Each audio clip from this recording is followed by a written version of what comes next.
Pulau Nias.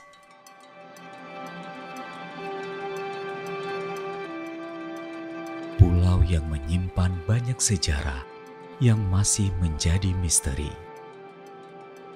Munculnya kerinduan bagi masyarakat Nias untuk mengetahui cikal bakal para leluhur di masa lampau.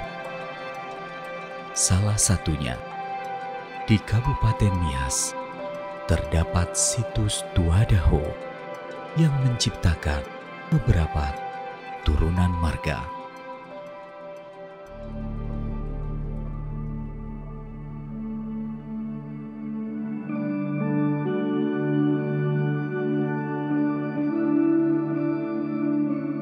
Saya turunan dari Tuadaho.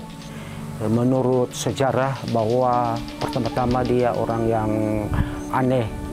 Beda dia dengan manusia biasa. Wisata Tuadaho ini memang terdapat banyak batu-batu yang bersejarah. Pertama adalah batu pemegalan. Dulu kalau ada yang salah, nggak ada hukum. Jadi begitu salah langsung dipegal, tapi itulah tandanya Tuadaho itu orang yang ajaib. Batu bisa dibuat patung. Contohnya di batu besar itu ada telapak kakinya, juga bekas tongkatnya. Di sini banyak batu-batu megalita sebenarnya, tapi karena gempa kemarin jadi agak terseret semua. Memang disebut di sini adalah perwisata, tapi tidak begitu dikenali orang. Kenapa tidak tertarik, Pak?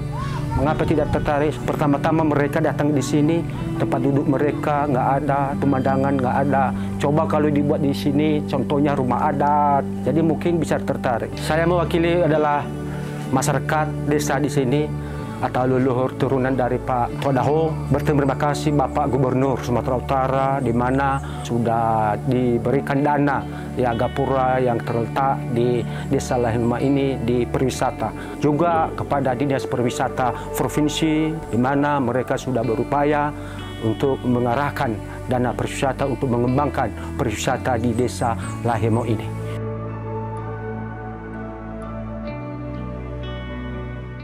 Tuadaho, menurut sejarah dan informasi yang telah kita gali dari berbagai sumber, itu dia berasal dari Berenado sebagai awal mula keturunan Kepulauan Nias. Bahkan setelah itu dia menuju daerah ini di sekitar Lahemo dan membentuk keluarga bersama istrinya yang bernama Nandua. Dari istri Nandua memperoleh 4 keturunan. Yang pertama marga Faruhu, marga Faruhu saat ini dengan seluruh keturunannya. Yang kedua adalah Halawa dengan seluruh keturunannya, dan marga Gule.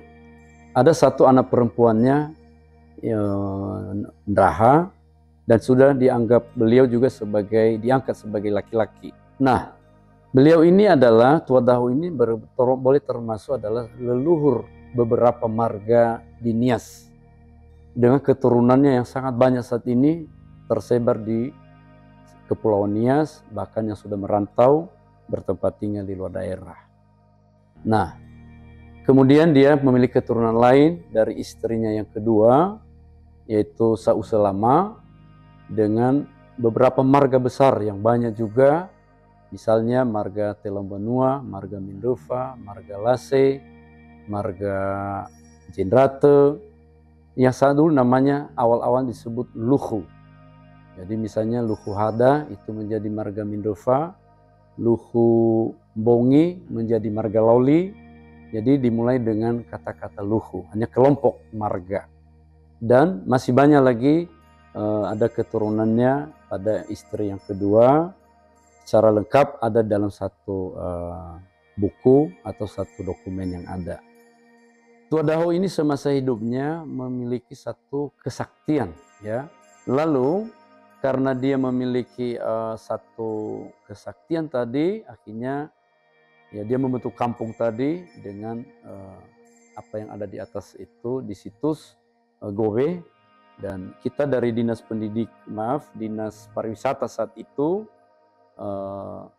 sudah melakukan upaya pemugaran, ya, sehingga tempat itu bisa dikunjungi, bisa dipelihara, kalaupun masih belum optimal sekali.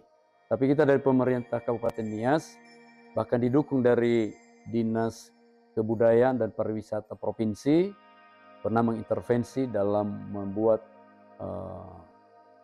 bagaimana lokasi itu jauh lebih terpelihara dan bisa dikunjungi bahkan untuk tujuan pelestarian. Seiring dengan berjalannya waktu, masyarakat Nias dan silsilah leluhur Tua Daho semakin berkembang dan tersebar. Saat ini, kembali pada perspektif masyarakat Nias untuk mengkaji dan menilai keberadaan sosok leluhur Tua Daho.